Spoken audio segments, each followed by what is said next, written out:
Welcome. My name is Ann Satley, Associate Training Director for Indiana Vocational Rehabilitation. I'm making this recording to talk about VR Youth Extended Services. Yes. VR Youth Extended Services can fund extended services for youth with the most significant disabilities for up to 4 years. In order to qualify for this service, a participant must be 24 years of age or younger, qualify in VR as Most Significantly Disabled, MSD, have achieved stabilization for 90 days, require extended services to maintain employment, and not have access to any other supports that would fulfill the same purpose as VR Youth Extended Services, such as BEADS waiver funding. This service is available to qualifying participants for up to 4 years based on individual need, but the funding may not be used for participants aged 25 or older or for any participant who is not MSD. In order for a provider to access this funding, a participant must first be working in an approved job and the team needs to agree that stabilization has been reached. A stabilization notification form needs to be completed, including the section indicating that the participant will require VR Youth Extended Services to maintain employment. Additionally, the provider will complete the checkboxes on the stabilization form indicating that the participant meets all of the YES criteria: 24 years old or younger, MSD, inadequate natural supports that require the service, and no other funding options available.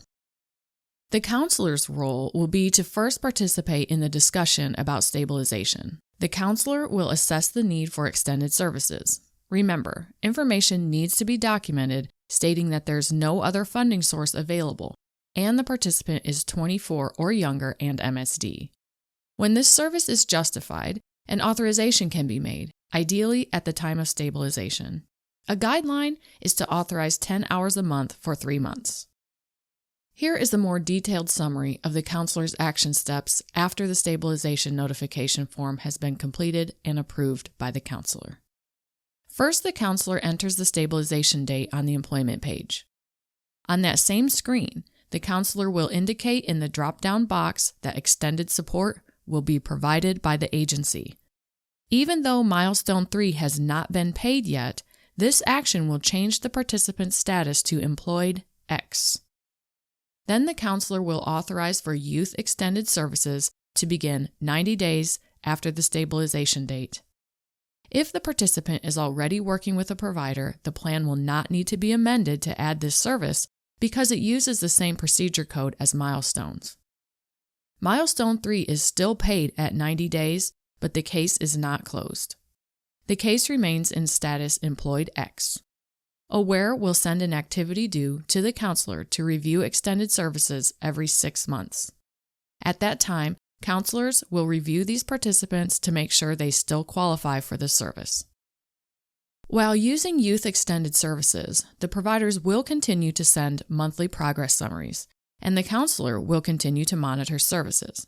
Remember, VR must close the participant's case if services have gone on for 4 years, if the participant reaches age 25, if extended services are no longer required, or if another method of funding is obtained. The AWARE system will not allow an authorization to be made if the participant has aged out or if it has been continuously authorized for 4 years. Thank you for listening to this brief presentation on Youth Extended Services.